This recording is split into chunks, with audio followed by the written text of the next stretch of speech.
কারণ অনেক সময় মানুষ মনে করে কি যে না, এটা যেটা চিন্তা করা হয় না সেটাই হয়ে যায়। শুধু ধর্মের টানে নয়, বোরকার সাথে জড়িয়ে রয়েছে একটা সম্পর্কের অটুট বন্ধন।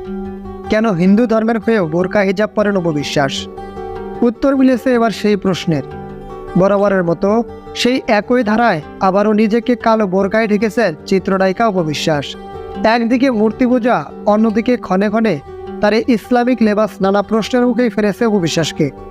তবে এবার সব প্রশ্নের উত্তর মিলিয়ে দিয়েছেন অপবিশ্বাস। গল্পের শুরুটা ছিল 2008 সালে, অর্থাৎ সেই বছরের এপ্রিলের 27 তারিখে সাকিবের সঙ্গে বিবাহ বন্ধনে আবদ্ধ হন অপবিশ্বাস। আর তার পরের গল্পটি কম বেশি সবারই জানা। তবে বিচ্ছেদের পর থেকে ধর্ম নিয়ে দোটানার গল্প পিছু ছাড়েনি তার।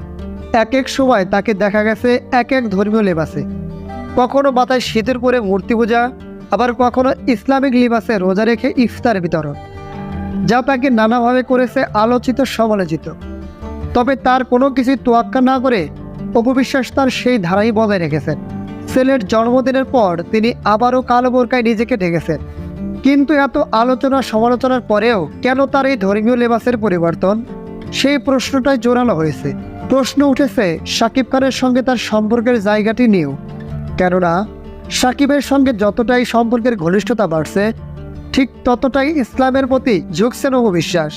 এছাড়া ফিরেও তাকালেই দেখা যায় সম্পর্কের ইস্যুতে নিজ ধর্ম ত্যাগ করেছিলেন অপবিশ্বাস।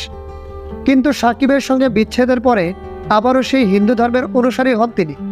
আর যখন শাকিবের সঙ্গে সম্পর্কের ঘনিষ্ঠতা বৃদ্ধি পাচ্ছে, ঠিক তখন থেকেই আবারও গুটি গুটি পায়ে ইসলাম ধর্মের পথেই দেখা যাচ্ছে তাকে। যদিও অপবিশ্বাস এটাই বলেন যে নিজের ভালো লাগা থেকে বোরকা ও হিজাব পরেন তিনি, কিন্তু শাকিবের সঙ্গে তার বর্তমান সম্পর্কের কথাটি বলছে ভিন্ন কথা।